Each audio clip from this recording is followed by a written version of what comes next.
Hey, Lissa, for what it's worth, hello, everybody, if you can hear us, but for what it's worth, it says live in 18 minutes on YouTube. So I don't know if people can actually hear us, which would be a shame because they should be able to. Yeah. I'm going to pop onto the YouTube real quick and it's saying it says live now. It counted down and then it went to live. Okay, so they say that they can hear us. Okay, yeah. All right, cool. That's wonderful. Bye, everyone. Bye, right. everyone. Can you see us? Can you see us? Okay. They read us. All right, so I guess that works. Hi, everybody. I, of course, am Chris Weave. I have in here with me my partner in crime, Patrick Doyle. Hello, everybody.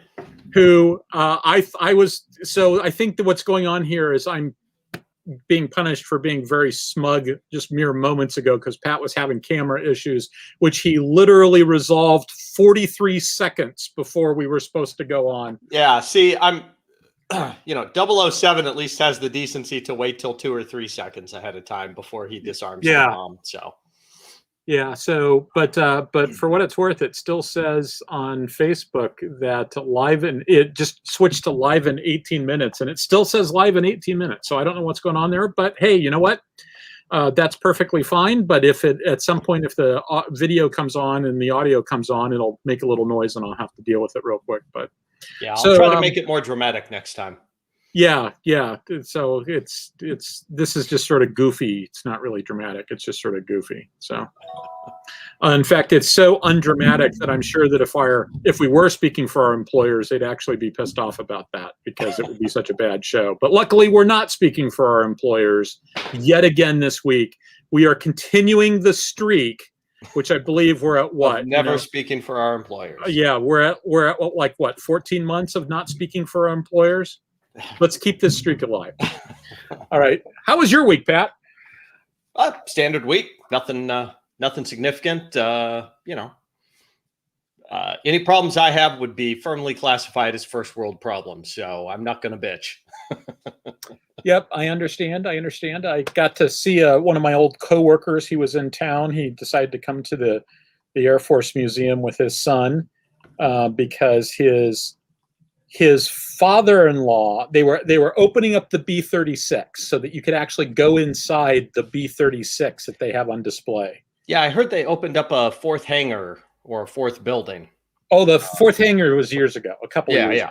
But I mean, but it's been almost 20 years since I went there. So you need next time you come to town, you need to come. Yeah. But they were actually opening the B-36 so you could like go inside the B-36 and like sit in the cockpit and stuff like that. Gotcha. And that particular B-36, the last person to fly that plane, the person who flew it to Dayton, was my friend's father-in-law. Oh, cool. Like a godzillion years ago. Wow, neat. So well, yeah, looking forward to seeing that. I'll try not to be late next time I fly into Dayton. Yeah, well, you weren't that late. We had a lot of fun. We got to play some games and yeah, thankfully it's a short flight. So Rob Davidoff asked whether it's staying open. No, it's a limited thing. They periodically open these things, and my friend had told me that he was coming to town to see that. And then I sort of like filed away the part where he was coming to see the B-36, and I just remembered the part where he's coming to town to go to the museum. I totally and completely forgot the B-36 part. And at that point, it's like, then he tells me, it's like, he said something about waiting in line for 2 hours. And I said, well, it took 2 hours to get into the museum? And he said, no, to get into the B-36. It's like, oh, yeah. Because if I had remembered the thing I had been told, I would have gone and gotten in that B-36 also. But as it was, you can still do a walkthrough of a B-29. They've got a B-29 with the nose cut off so that you can walk through it.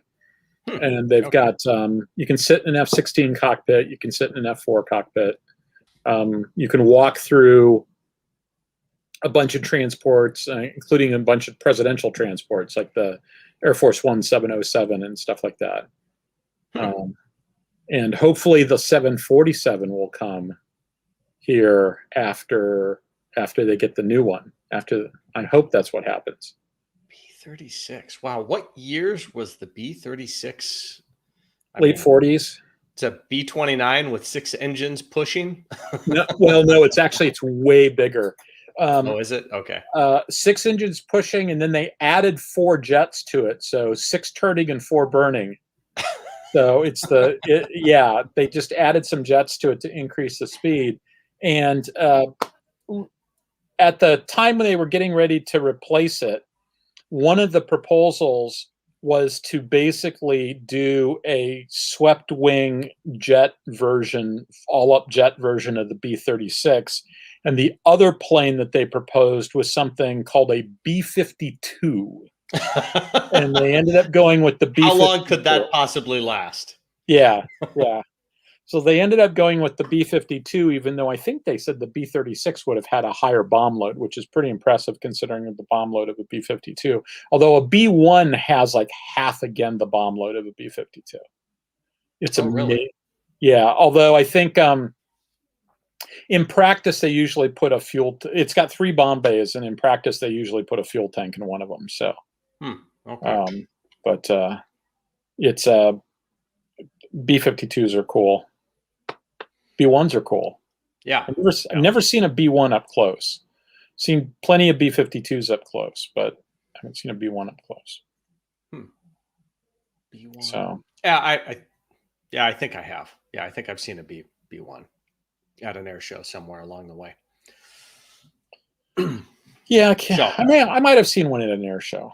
Yeah, I've seen one at an air show. So, but it's a good museum. It's a very good museum. Oh yeah, no, it was a great museum. I enjoyed it when I went there. So. Rob Davidoff says, "Isn't there a B-1 in the museum?" I don't think so. If there is, I don't remember it. So maybe I'm just totally and completely wrong. Maybe I'm just totally and completely wrong there. Oh, B-6. Okay, Timothy saying that there's a B-1 at the museum. So all right, I just don't remember it then. Another reason to go back. So the B-36 is proof that with enough engines, anything can fly. The F4 is really a good example of that. It's got the aerodynamics of a brick when it's gliding. So yeah. I met somebody who did a dead stick landing in an F4, which, yeah. Wow. Who was that? I can't remember the guy's name, but he's at the Ashburn NTSB facility where they do the the education stuff for like safety inspectors and stuff. It's I got a chance as part of a class I took to go out to that facility and see the what was the aircraft that blew up over Long Island? TWA Flight 800. TW 800. Yeah. So the reconstruction of TWA 800 is out there, and I got a chance to see it. Now it's not something that's open to the public. I was out there because it was an analysis class, and so one of the case studies we looked at was the analysis that they did where they figured out how this all happened. Including one of the lecturers was one of the guys at CIA who had been working on this. So how did we get to TW 800 from a dead stick landing in an F4? The guy who runs that facility and was the guy who he'd been an Air Force fighter pilot. Got it. And he said something about doing a dead stick landing in an F4, and I said, your credibility was very high until you said that. He just kind of laughed. Yeah, so. I've only ever been missing one engine, so far no dead stick landings, which I'm happy about. That's good. That's good. It does not sound like fun. It does not sound like fun. Oh no, the dead stick. No, that doesn't sound like fun. So, yeah, luckily, to the best of my knowledge, I've never been in an airplane that's done a dead stick landing. But I guess I would probably know. You would have known. I would have known when I didn't hear the thrust reversers firing after we were on the ground. No, you would have known a little earlier. It would be a little quieter. Yeah, and somebody would probably mention it. and the lights would probably all blink out at least until the APU transfers the electrical load off of the engine generators onto the APU or the ram air turbine. So, there would be signs of something going wrong. And probably you'd feel a little lighter in your seat as the plane descends. Yes. Quickly. Okay. All right. So our co-host is wanting to make an appearance. I see. Oh, there he is. Oh, sorry, buddy. So, well, let's see. Normally, the way this works is that Pat and I have a conversation at some point during the week about what we're going to talk about. And sometimes that conversation takes place sometimes it takes place right after the show, right? So it might take place Saturday at 11:05. Sometimes it takes place around Tuesday or Wednesday. Sometimes it takes place on Friday. I think in at least one instance, it took place Saturday at 4:00. Oh, there's been multiple instances. Shh, we're professionals. In this particular case, we talked yesterday? Although I had been thinking about it earlier than that. Yeah, I think we talked about it yesterday. Yeah, so. I'd been thinking about it earlier than that. So basically, I put together. We're going to talk about something that we've talked about talking about, but we haven't actually talked about yet. Including Pat and I really haven't had that conversation to the depth that we would normally have before we would talk about it on the air. And that's the subject of fighters in Star Trek. And I can't remember what it was that got me on this path. Oh, there was a YouTube video that talked about fighters in Star Trek. And I did the usual thing, which was no. No, this will be fun. And so I put together some slides that I sent off to Pat earlier today, but we haven't actually talked about any of this stuff. So you're good. This would be an on-air discussion. Oh yeah, it is. But you're gonna, and I tried to keep the slide deck a little bit on the small side because I knew that there was going to be a lot of discussion based upon this. So. Yeah. So should we go ahead and start that? I think we should. All right. So let me go ahead and do that. Hold on a second. I'm adjusting screen sizes, and then I'm going to go hit share screen, and window, and share. Okay. And Lissa, can you share the slide?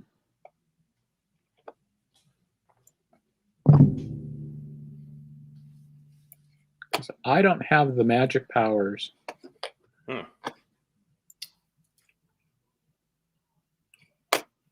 Hello, Lissa.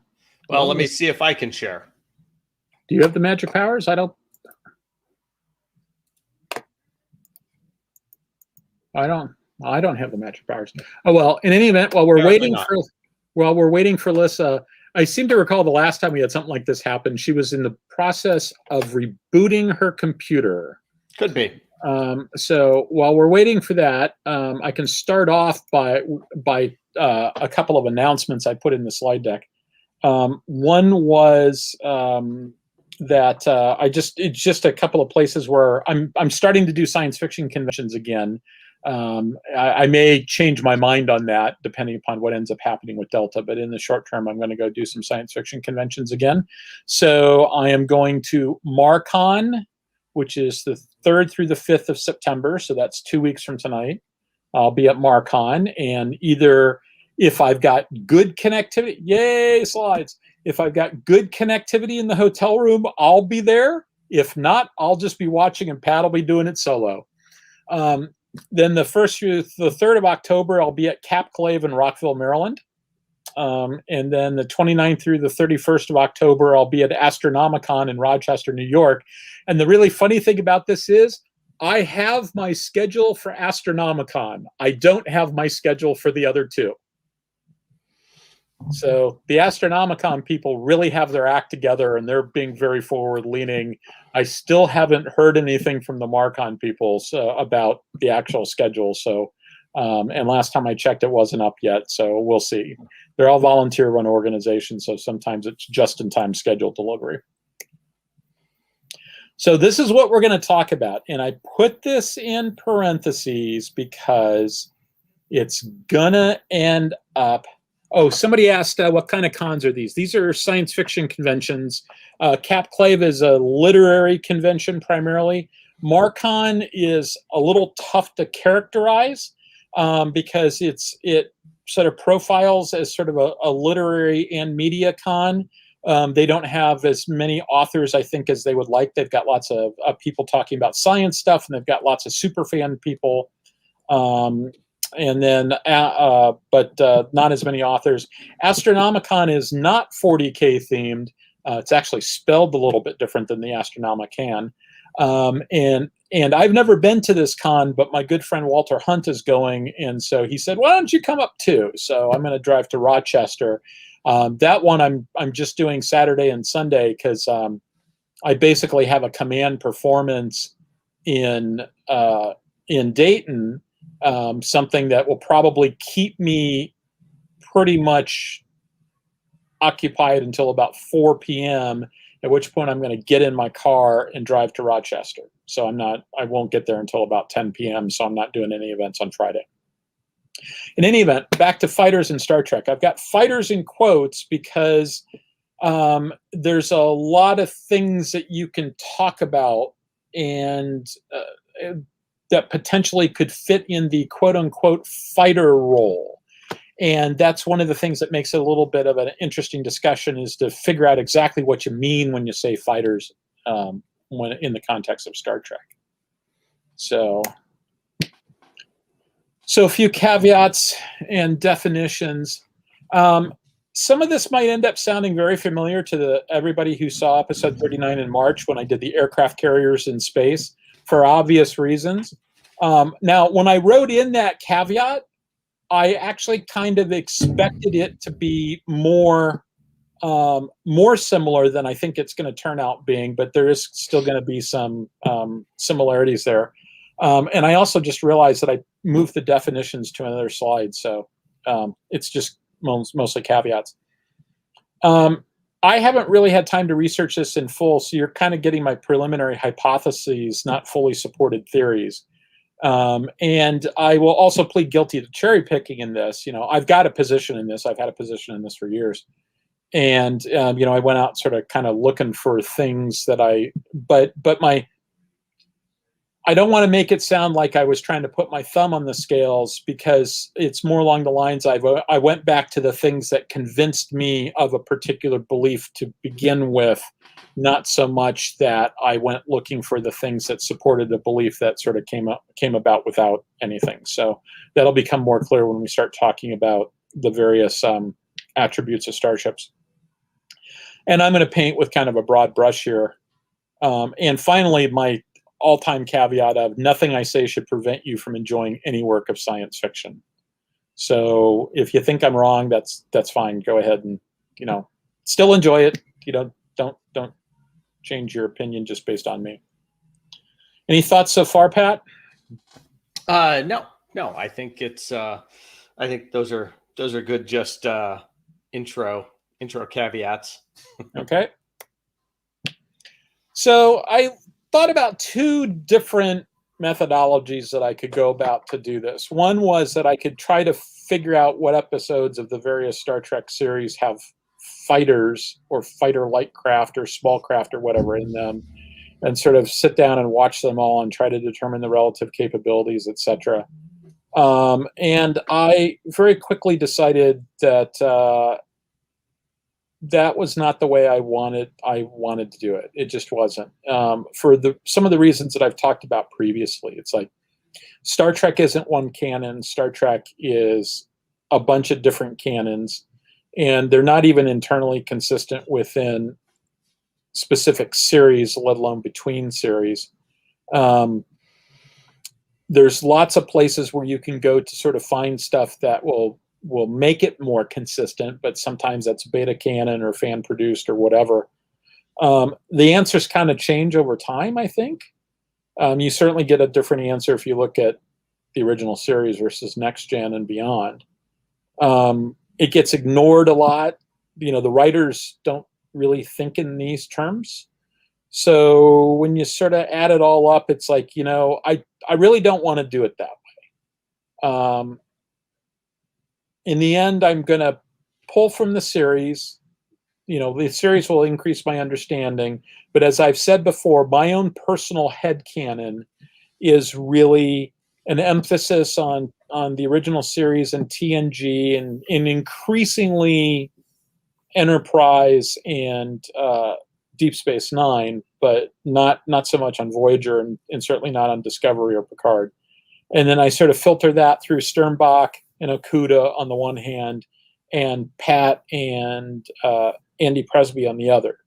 And I'm also going to add some of my own analysis for this. This isn't just about, pulling from other things. This is a subject I've actually spent a lot of time thinking about, the idea of fighters in science fiction. I've spent a lot of time thinking about that. So instead, what I want to do is look at first principles. And what I mean by that is, let's take a look at what I mean by a fighter. And then look at what would have to be true for fighters to make sense in Star Trek. Do fighters make sense in Star Trek?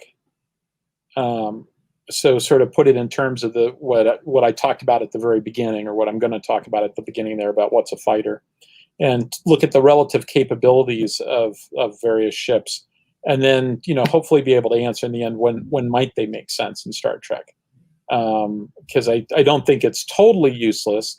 If nothing else, the Maquis are not dealing generally with hardened military targets, and for that, maybe something that you could call a fighter makes some sense. But that's sort of the methodology that I had in mind for going forward with this. Pat, any thoughts? Well, I think, we don't see any indication of fighters in TOS or any of the movies and stuff, but we certainly see them in Deep Space Nine. I would argue now, we see small ships. By most indications, those are 1 to 2 man vessels, 1 to 2 being vessels, which that would fall in the category of what we think of as a fighter. Obviously, in this case, a smaller ship, 1 to 2 man craft, but obviously there's no atmosphere for them to fly around in while the ships are mucking around in liquid. So they're flying in the same, they're operating in the same medium. So, but they are smaller, more maneuverable. And I do believe they make a certain amount of sense in Star Trek, based off what I've seen of their technology. But we can get into details in that later. Oh yeah, we're definitely going to. In fact, let's go ahead. So, what are fighters in the real world? Start off with the fact that they're airplanes, which, okay, duh. Of course they're airplanes. But that's actually a bigger deal than it sounds, because of the fact that airplanes fly through the air and ships and submarines are on the ocean. And it's those differences, it's leveraging the differences in the media that allow you to have fighters with much higher performance in both terms of speed and maneuverability. And, so an airplane does stuff that a ship can't do. A ship does stuff that an airplane can't do. And it's all because they are optimized for the media that they travel within. Fighters have much lower endurance, and that's part and parcel of the fact that they're airplanes. They have much smaller crews than ships do, and they're cheaper. Even the expensive ones are generally cheaper, and they're generally armed with relatively powerful ship-killing type weapons. You wouldn't really use something like this at sea unless you could, like in an anti-shipping role, unless you had a weapon that could actually hurt somebody. This is one of the problems I had with the original Battlestar Galactica, that it was the equivalent of an aircraft carrier, and all the aircraft had were 50 cals, and they would go and shoot at the enemy, the enemy battleship with the 50 cals. So in the old FASA Battlestar Galactica game, they Yes. did carry little torpedoes. Yes. And so that's how they could affect it. I remember playing this game a ton as a kid. As a matter of fact, funny story. In Babylon 5, there's an episode. So we're going to go down a short rabbit hole here. So remember, in that game, you had on one map, you had a blank map where you could do your dogfight. On another map, you had a map that had the Galactica on it. It took up like 15 hexes long or something like that. And it had the turrets, and you'd fly your fighters around and shoot it down. Then on the other map, you had the Cylon base ship. Same sort of thing. It took up most of the map. Funny thing is, on Babylon 5, if you watch, I think it's the episode where the Minbari cruiser shows up first, or shows up in season 1. In the background on one of the panels, in that sort of monochrome color back there, they show the map of a Cylon base ship from that FASA game. And that's one of their displays. So I noticed that. I was rewatching it the other day and noticed that in the background. I thought that was pretty funny. So anyways. Oh, that's fantastic. That's utterly fantastic. I still have that game. So they took that. I do too. It was one of the original FASA board games when they moved beyond just doing Traveler stuff, and they took that same system and reskinned it to do the last Starfighter. Yep, I remember having that game as well. I still have both. Still have both. So if you ever want to have Gunstars fighting Cylon Raiders, you can do it. Yep, exactly. So I've always kept that game. I still have it in my other room there because it's got good counter. It had really nice quality counters for all those ships. Yes, and it did 3 generations of everything. Yeah. So it's pretty nifty. Okay, yeah. So the and I do remember early 70s didn't really get into a lot of technical, they didn't really seem to notice about, little niggly things like the difference between a galaxy and a star system, or, light speed, or how were they moving through interstellar distances in the original show. So, but I do remember them talking about laser torpedoes, and of course they would explode around them and stuff like that. So yeah, but the only thing you ever saw was something that looked like a laser. True, but a tracer looks like a laser too. That's true, but the laser, the only at least a science fiction laser. the only thing you ever saw was something coming out of the little laser ports. That is true. But when you looked at the little scan readouts that they have, it does mention proton weapons or something like that. Oh, I didn't even remember that. Oh, yeah. So there's one of the very first little self-made board games I made was a Battlestar Galactica game with Battlestars and piles of little Vipers and stuff like that. So that's cool. I did a lot of research as a kid. That's cool. So, so I don't want to get too wrapped around the axle about the idea of what is a fighter. It's more along the lines I wanted to define what makes I don't want to use this as a yardstick that that's not a fighter because it doesn't have this. But it's more along the lines of what makes a fighter, what makes an aircraft like this useful in the real world, and sort of, what makes it different, right? What makes it different? Some of these things are just like, okay, it's just about the media. In other cases, though, it goes really towards the function. It goes really towards the analysis about why you would actually use one. So hopefully that'll become clearer as we move down. Okay, so what do we need for Star Trek fighters to make sense? And I would argue that the short answer to that is a reason to use fighters rather than larger ships, right? If you've got to accomplish a mission and the larger ship can do it better, why would you use the fighters? Now, it may just be that the answer is cost, right? There's a lot of times where you go, I could do it this way, but I'm going to do it this other way because it's cheaper. But I guess when I say a reason to use fighters rather than larger ships, what I really mean there is you need to have an ability to accomplish the same sorts of missions that the larger ships would have. Otherwise, you need to have the larger ships. Now, and of course, in the real world, not everybody's a jack of all trades. You could say, well, maybe you need a battleship to do this, but you don't need a battleship to do that, right? Battleships aren't really particularly good for commerce rating. They're not necessarily good for being on patrol against submarines or things like that. So you might want to have some other type of vessel anyway. But in general, there has to be some sort of reason as to why you think this is an effective weapon. And the longer version, I think, is that it just basically boils down to performance.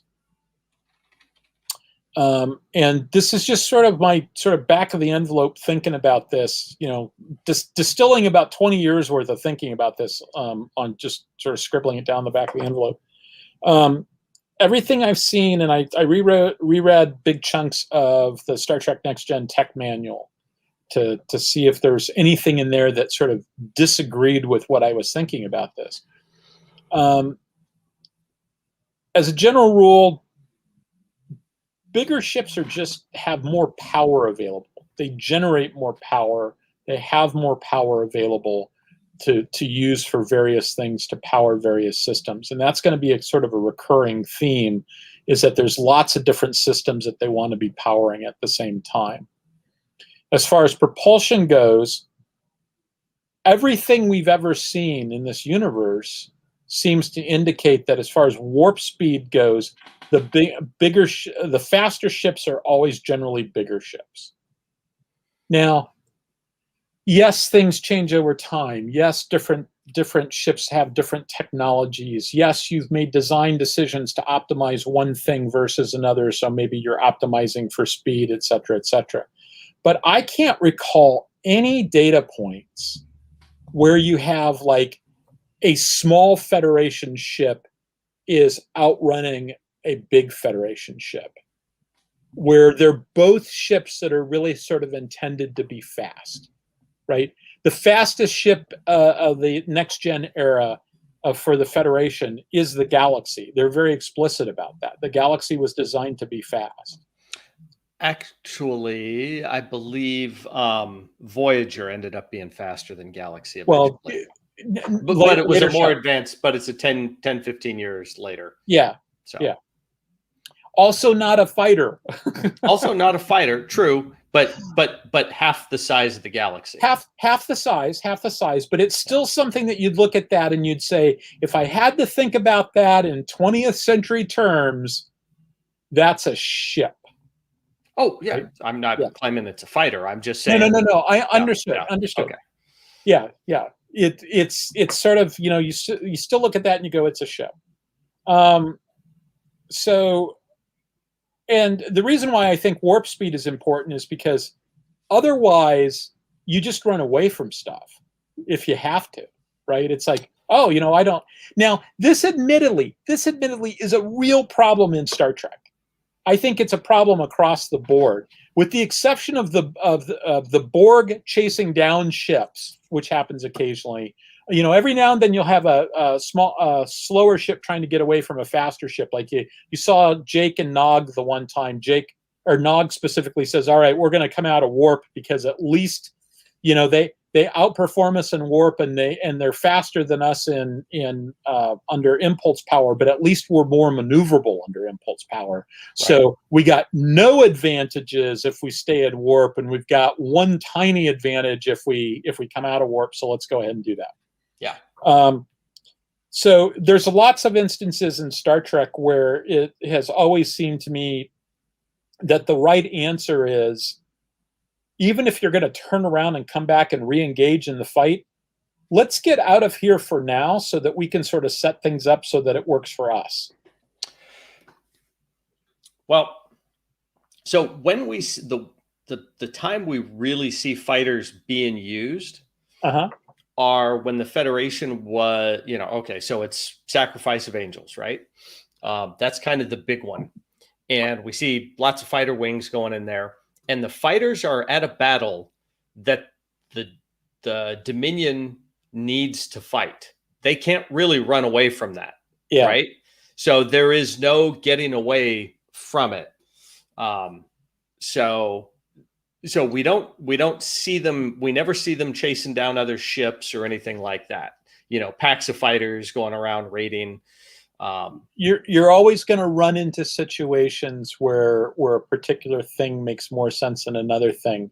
I'm thinking more in terms of if you're sitting in, if you're doing the requirements, or you're doing the acquisition process, or you're at Starfleet acquisition headquarters, right? You're buying ships for Starfleet. You're an analyst there, and you're going to make. We're going to have to go. We have to beef up our warfighting capability. What do you recommend? Well, so here's my thing with the fighters that we see there. The fighters, they were able to use fighters to reduce the risk to actual starships. The fighters could go in to provoke them, do pinprick attacks, little hit and run raids and stuff like that. Each Peregrine fighter seemed to be able to fire off a volley of torpedoes. So to get that volley of torpedoes fired off, they only have to risk one or two people, as opposed to an entire starship. And we saw some of the Peregrines get killed, and we saw entire groups of them firing off torpedoes at individual ships and doing some damage. Yeah, except pinpricks don't make sense to me given the shield technology that they have. And it's multiple shots take down the shields. They carried torpedoes. And I would also expect most of those pilots to be dead at the end of the battle. Well, quite a few of them were. I mean, we see them explode. We see quite a few of them get shot down. So they're not invincible, but in large numbers they could overwhelm. Yeah. So here, the reason, and you've got that. The reason I think they kind of work in Star Trek is that the shield technology was good enough that you still had to expend a significant amount of a ship's firepower, that you couldn't shoot down all 10 or 12 of them that are jumping your ship. You still only have the firepower to take out a couple of them because the shield technology. Because we see smaller ships take significant. There are multiple times where whether our characters are in the ship and sort of semi-protected by plot armor, of course, but we see quite a few times where a smaller ship is taking quite a beating from a larger vessel. Now, granted, that is for dramatic reasons. That is to allow time for discussions to happen and stern looks of concern and all that kind of stuff. Yeah. But but what that means is that you had to batter a ship down to do some damage, and a little bit leaks through and that sort of thing too. So I would expect, though, it's like if all the fighters are doing is just going in and hitting the shields, then the question is, why aren't there more fighters? Well, I mean, okay. So in the episodes that we see them, they only did little split-second shots, right? We only get to see where we have to infer an awful lot from what we see in the fair show. enough. So we never get, wouldn't we all really actually love to have a full screen, showing exactly where all the ships were and the blow by blow that was happening? Sure, we'd love to see that. But I mean, just more fighters in other places. I mean, like, why doesn't the Galaxy class carry a complement of fighters if they're so? We don't know that they didn't. We don't know that they didn't. I would venture to say that they did in the Dominion War, because it has 3 large shuttle bays in that ship. That's true, and they make a special point of saying in various sources, semi-canon and otherwise, that those Galaxy space frames, they just look like galaxies. Yeah, on the inside they're not. They don't. Yeah, they don't have the racquetball courts and the bowling alleys and the arboretums that the Enterprise did. Right, these are wartime vessels. And the Zen rock garden. yeah. Fill it with torpedo bays and power reactors and shield generators and send it out. So maybe they had slightly larger. Maybe there was a little more space in those space frames for larger shuttle bays. We see the Akira, right? They talk about that. That had a big through deck shuttle bay and stuff like that. So, and frankly, even an Excelsior, that shuttle bay in the back's probably, it's certainly not small. So I would venture to say that there would be multiple ships that could be carrying stuff. And so,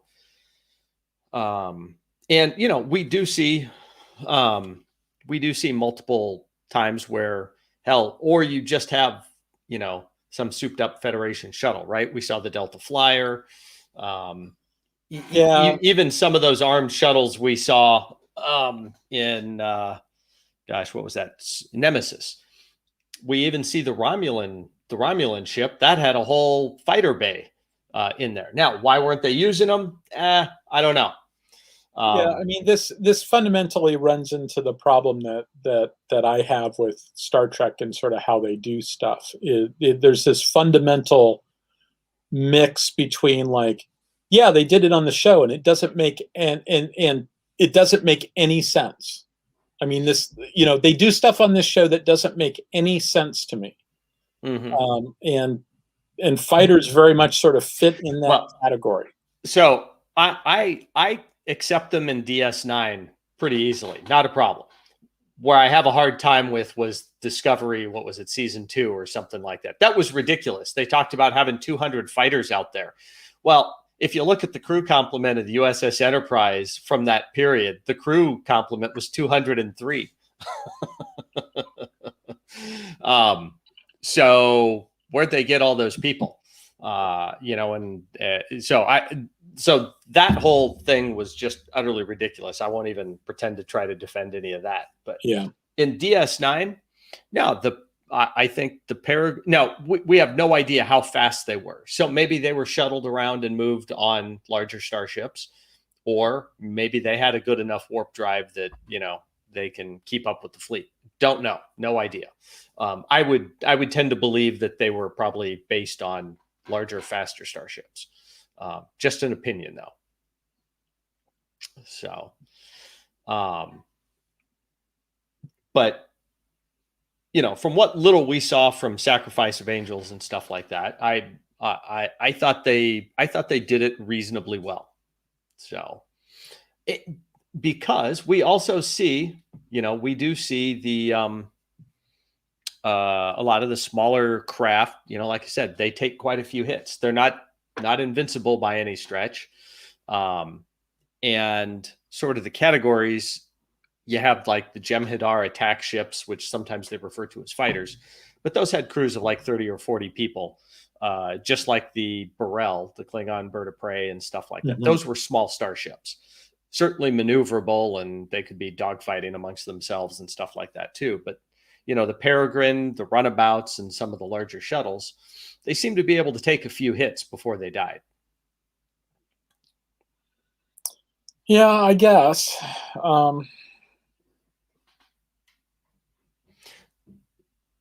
Yeah. Certainly one of them would never stand up to a larger dedicated starship, but that's the idea, is they would go at them in groups. Whereas World War II fighters, you'd have a send a squadron after a ship, and you'd hope to land one bomb hit, right? Yeah. Or maybe two if you get lucky. No guarantee you even get one. In this particular case, your 12 ships are going to hit that target. Their weaponry and all that stuff is accurate enough, but certainly that target's probably going to zap a couple of your squadron buddies too. So, yeah, and that's actually, I mean, that doesn't strike me as being a very Federation way to do it. But then again, in World War II, the number of times, we'd go and fight a carrier battle, and the carrier would basically come back combat ineffective because they had lost so many pilots, right, and so many aircraft. Yeah, it wasn't quite that every battle was a suicide mission, but there were some pretty extensive casualties. I don't think people appreciate the meat grinder aspect to to some of those battles. I mean, they were flying through walls of lead and Torpedo Squadron 8. Yeah, VT8. They had Waldron. Yep. So and Ensign George Gay was the only guy who survived out of an entire squadron. Yeah, because what's the trope in most TV shows? Oh, we're outnumbered, so we lose the occasional, non-regular character one by onesie twosies in the show, but your core group of people stay alive because we're outnumbered. We're a little bit better, but we're outnumbered, and that means we don't die in job lots. But the reality was, every now and then, an entire squadron got trashed. Yeah, so. Yeah. And even if they didn't, they lost enough that they had to sort of rethink how rearm and regroup. Wouldn't make for good TV. So the fundamental problem I have with this is that I have a hard time coming up with, when I look at all the Star Trek technology and stuff, mm-hmm. I have a hard time coming up with it's not fighter dominated. So it's not. So it has to be combined arms if it's going to make sense, right? Otherwise, if there's a right answer that is a unitary right answer, you'll go with that, right? Mm-hmm. If fighters are the right answer, you'll use fighters for those tasks, but they don't. They use both, and I can't come up with in Star Trek technology a reason why that answer makes sense. Well, it's sort of like doing battleships and aircraft, as that those are our ship-killing weapons. Now, in the real world, the Navy was still focused on the battle line because in part it was those ships also had the capability to be really good, effective anti-aircraft screens. But a large chunk of it was, we might actually have to fight a battle at night, and you're not going to fight a battle at night with aircraft carriers. You're just not. And so if the bad guys have a surface combat capability, we have to have one to counter it. So I'm actually sympathetic to the argument that battleships had a bigger role to play than it might at first look like in that war. So, but I can't think of an equivalent Star Trek thing for the difference between day and night. So it just, I don't understand why we don't see huge carriers all the time. Why the Dominion War, why the fight against the Borg, why all these combat situations aren't aircraft carriers in space. Well, how about this? We don't see the Dominion using fighters. We don't really even see the Klingons using fighters. You can argue the Romulans had them. Those could have been atmospheric fighters for purposes of controlling a planet. So, or semi-atmospheric or whatever. So I think, and I would credit Andy with that. But it could be that the Federation was being innovative by coming up with fighters, and maybe the debate was still going on. right? That could be. That could be. So, nobody had, they hadn't had to fight a major war. Someone came up with the idea. Someone read a history book, comes up with an idea. What if we put some torpedo launchers on, a bunch of torpedo launchers on a bunch of these Peregrine fighters? We can replicate these things ad nauseum, put a couple dudes in it or beings of some sort, and send them out. And then we don't have to risk a crew of 400. We can risk 24 people and maybe even get greater firepower, at least in a pulse, because they're going to shoot off their 4 or 5 or 6 photon torpedoes that they're carrying. And, then they're out of Schlitz. Yeah, if the pulse works, I would expect that the right answer is to buy more pulses than it is to put all these phaser emplacements on and sort of go in and wait in. I mean, if you've got a situation where you don't have to risk a high value unit, you don't risk the high value unit, right? There you go. Right. No, but my point is that they constantly risk high value units. So they don't seem to think that this works. well, who risks high? What do you mean they're constantly? Federation. They build all these capital ships. They're not sending out fighter patrols, etc. They've got all these capital ships. Right, but my point is, like I said, my theory there is just that maybe these are a fairly new innovation. Could be a new innovation. I'm inclined because go ahead. Oh no, go ahead. I was just because I'm going to ignore what we saw in Discovery. Well, I was gonna say that I think the actual answer is closer to the answer that Kurtzman gave as to why he did that in Discovery, which because apparently the story I heard, I can't remember where I read this. One of the writers basically said, "Look, this is not Star Trek. This is not you're turning this into Star Wars." And his answer was, "Yeah, Star Wars is cool." All right. This is the same guy that thought the right answer was when you blow a hole in the ship, you just have there just happened to be a pair of doors there that could slam over the hole and prevent the atmosphere from leaking out. This is the same guy who thought that Anson Mount could stand on the other side of a quote unquote blast door and watch a photon torpedo that was 10 feet away blow up, and that was protected by a blast door. Then why not make the ship of the same material as the blast door? That was painful to watch. That there was nothing about that made any sense. I had slowly been sort of coming to terms with the idea that it's not really Star Trek, but maybe it's okay to watch for itself. Mm-hmm. And then that episode, I mean, seriously, that one episode, I said, I will never watch this again under any circumstances. And I turned around and walked away. Uh-huh. Yeah. It was, it was insulting. It was awful. It was terrible. If someone could redo that entire, recut that whole thing, that would be good. I've seen more realistic science fiction on the Jetsons. So, yeah. I think this is the last slide I have. I believe that is the last slide. That is the last slide. Now, I should say I didn't really put anything in here because I figured I'd talk about it. In the Aircraft Carriers in Space Talk, I do talk about the idea that since you're dealing with one media, probably the right answer is not to think in terms of fighters, but to think in terms of something like torpedo boats, right?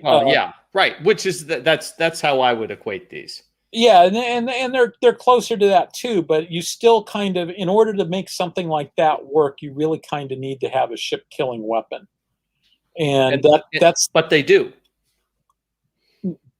What? Not one-shot weapons, but they have photon torpedo launchers. They're launching photon torpedoes. Yeah, those are ship-damaging weapons. They're ship-damaging weapons, but you can take photon torpedo hits all day long. They do it all. They do it all the time. But do then it what's all the time. advantage? Well, that's my point. The defense is stronger than the offense in this universe. Right, and that's my point. Is that fighter planes, fighter attack craft like that makes sense in universes where the offense is stronger than the defense, because you can put an offense on a small unprotected thing like that and make it work, right? That's absolutely true. Yeah.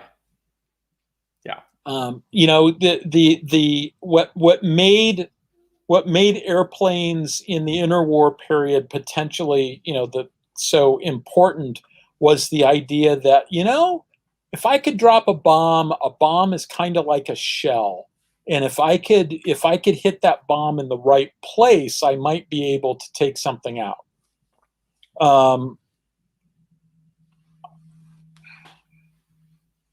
Yeah, it'd be nicer if they were just more consistent.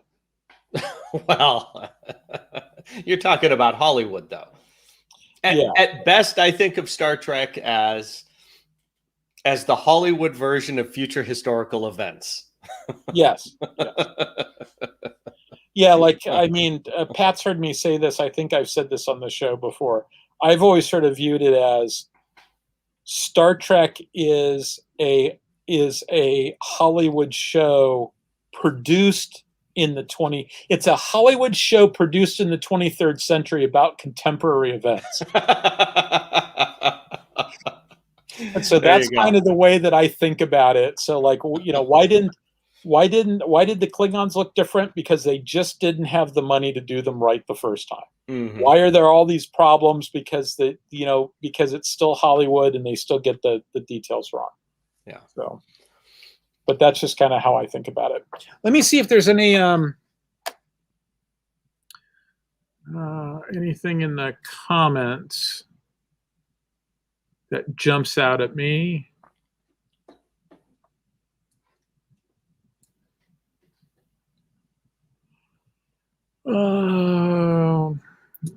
Let's see.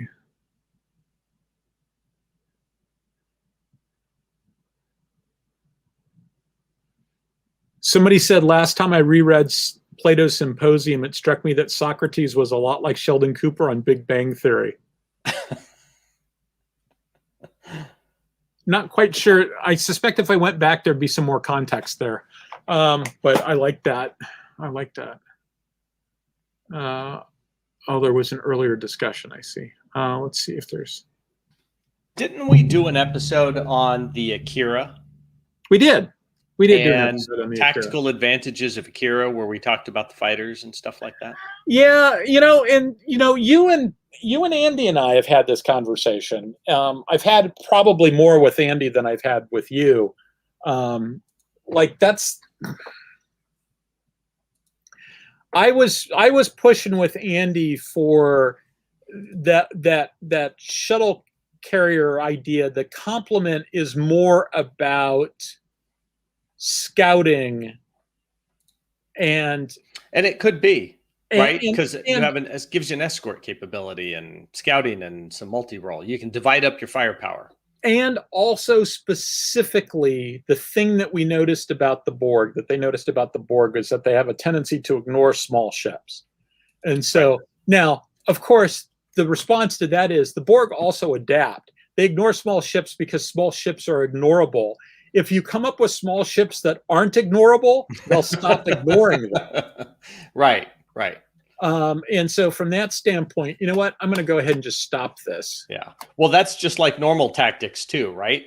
I beat you with the tactic one day, you go, oh, well, we're not going to fall for that again. We alter our tactics, and then you come back the next day and maybe you win. And it goes back and forth, right? It's not a static thing.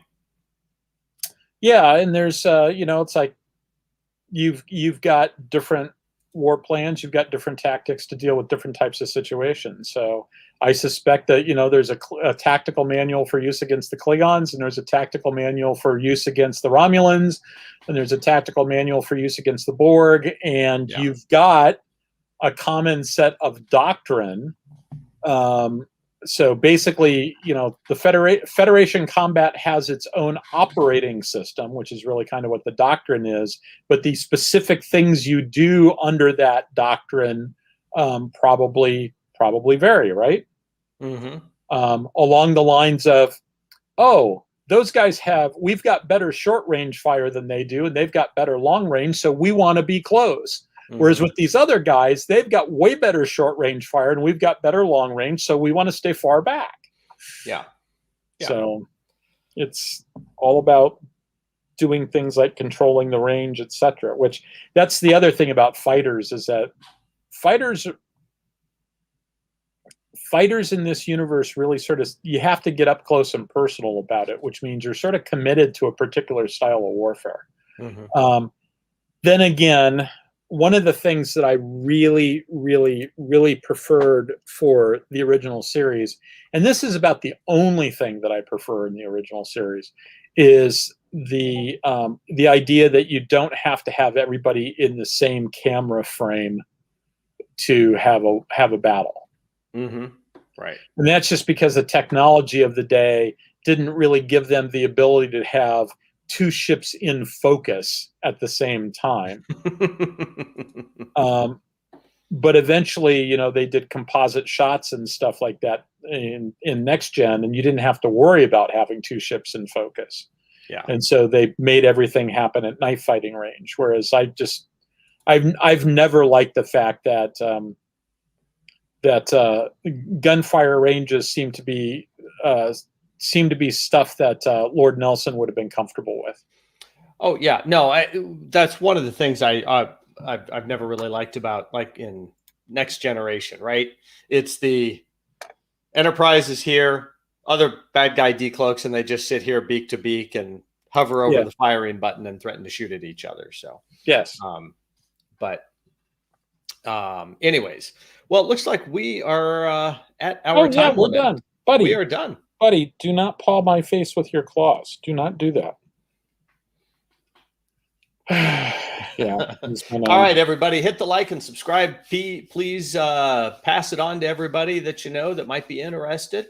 And it was great. Really enjoyed getting to have this discussion, and hope everybody has a great week. Sounds good, everybody. Talk to you later. Take care. Thank you very much.